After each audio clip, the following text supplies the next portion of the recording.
Satu, dua, tiga. Halo semuanya, selamat pagi. Perkenalkan, nama saya Mary. Saya adalah B mahasiswa Universitas Esa Unggul, Fakultas Ilmu Komunikasi. Pada kali ini saya akan melakukan fokus group discussion bersama 3 partisipan saya. Ada Dinda, Rizka, dan Karima. Sebelum saya memulai Zoom ini, saya akan membacakan peraturannya. Kalian sebagai partisipan diharapkan mute, mic, dan on cam. Lalu kalian memiliki hak yang sama, yaitu untuk menjawab dan memberikan pertanyaan. Saya akan mulai fokus group discussion ini. Pada masa sekarang ini, penyebaran COVID-19 di negara kita Indonesia yang membuat beberapa institusi pendidikan dilakukan secara online.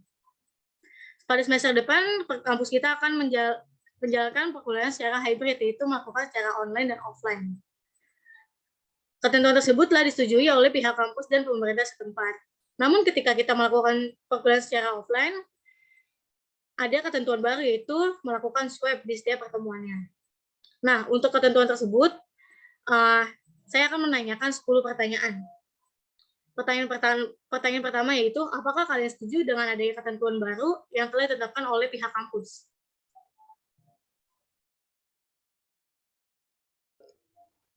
Saya setuju dengan tuntutan tersebut.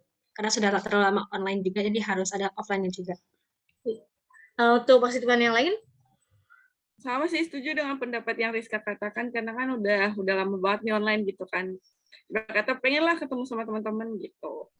Ya, saya juga setuju terkait pendapat atas Dinda dan Rizka.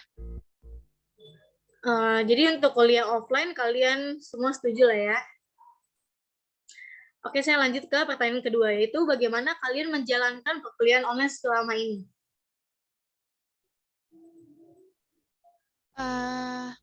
Menurut saya sih oke-oke aja ya, cuman karena awal-awal kita dari maba itu udah online, ada sedikit kendalanya sih saat awal-awal.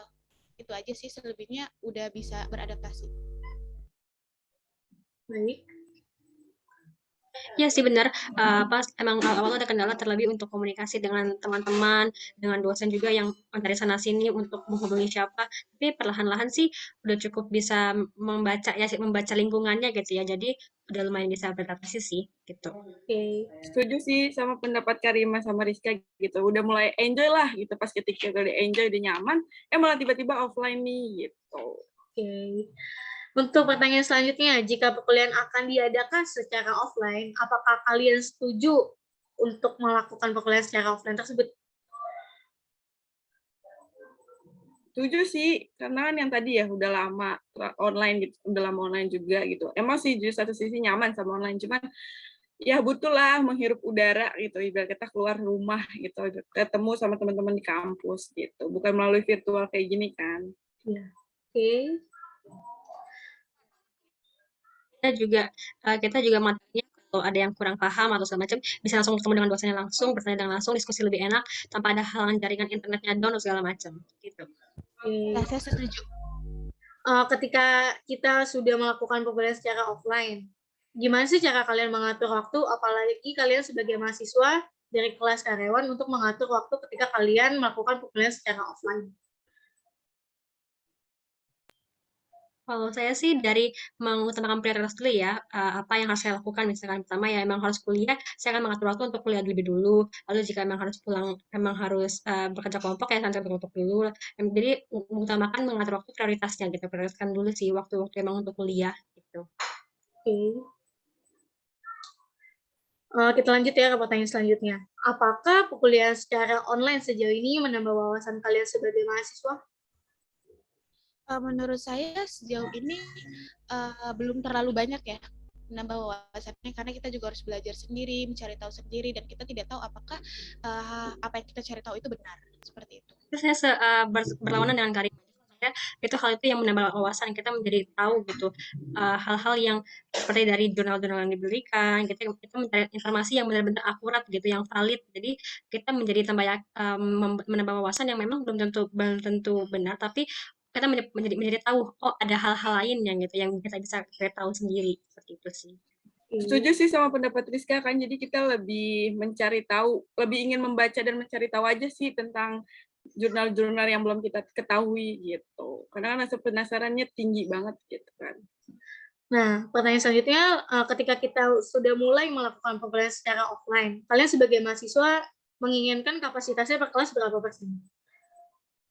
Kalau menurut saya sih full oke-oke aja ya, karena kan kita juga udah masuk endemik gitu. Jadi oke-oke aja sih kalau full aja gitu.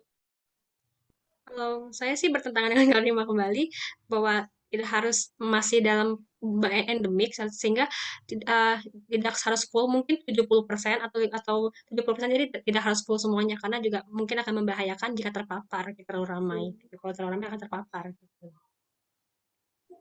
Dinda ingin nambahin? Nah, setuju sih sama keduanya gitu. Ada full juga oke. Ya aku ada di tengah-tengah lah, so-so lah.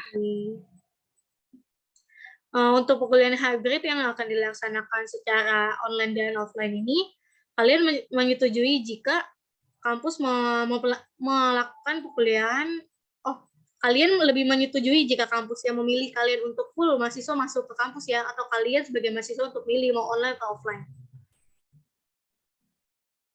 Kalau aku milih full ke kampus gitu daripada offline atau online kan jadi bingung gitu kan, dan waktunya nggak masih ambigu lah gitu. Kadang kan offline kadang online itu bikin keder dan bingung untuk memanajemen waktunya sih. Iya, setuju. Lebih baik kebijakannya itu harus tepat. Kalau offline semua, online semua. Seperti itu sih.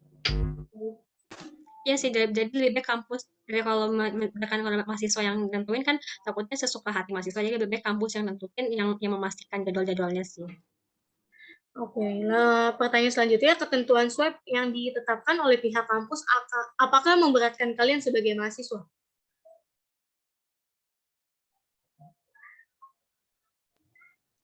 Iya sih, memberatkan karena selain dari harus tes mandiri yang mengeluarkan biaya lagi sendiri, lalu juga ada apa namanya, hasil tes yang belum tentu pasti kita bisa masuk dalam kampus, sehingga itu memberatkan sih ketika saat udah niat masuk ke kampus tetapi hasil tesnya positif, yang padahal sebenarnya kan itu belum tentu positif gitu ya, tetapi gak bisa masuk ke kampus gitu sih.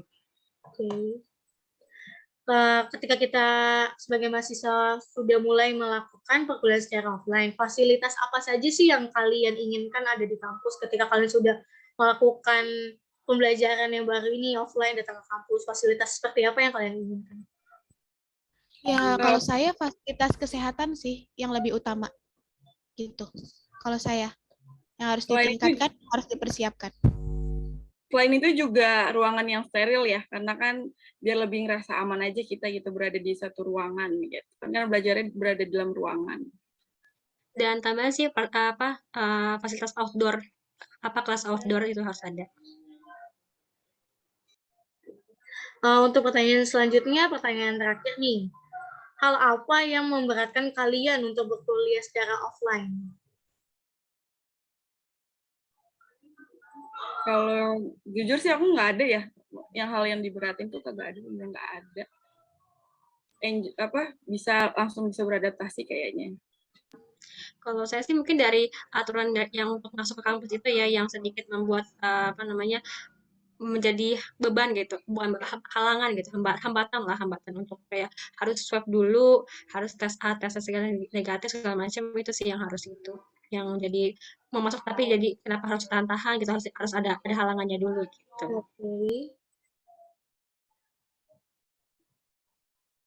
Pertanyaan yang saya berikan sekian sampai di sini. Kira-kira kalian ada yang ingin ditanyakan? Ya, saya mau tanya nih, bagaimana jika mahasiswa sudah datang ke kampus, sudah melakukan tes swab dan hasilnya negatif, tetapi dosen yang mengajar ternyata hasilnya positif gitu. Bagaimana dengan mahasiswa yang sudah datang itu? Apakah dipulangkan atau memang ikut kelas lain aja, gabung kelas lain gitu? Ketika mahasiswa sudah datang ke kampus dengan hasil swab yang negatif, namun dosennya berhalangan hadir karena hasilnya positif, pasti kita dari pihak kampus akan menyediakan dosen pengganti. Jadi ketika dosen tersebut nggak masuk, pasti ada dosen pengganti untuk mengajar mahasiswa-mahasiswa yang ada. Apakah jawabannya sudah menjawab? Sudah menjawab. Terima kasih. Untuk fokus group discussion kali ini saya akan tutup.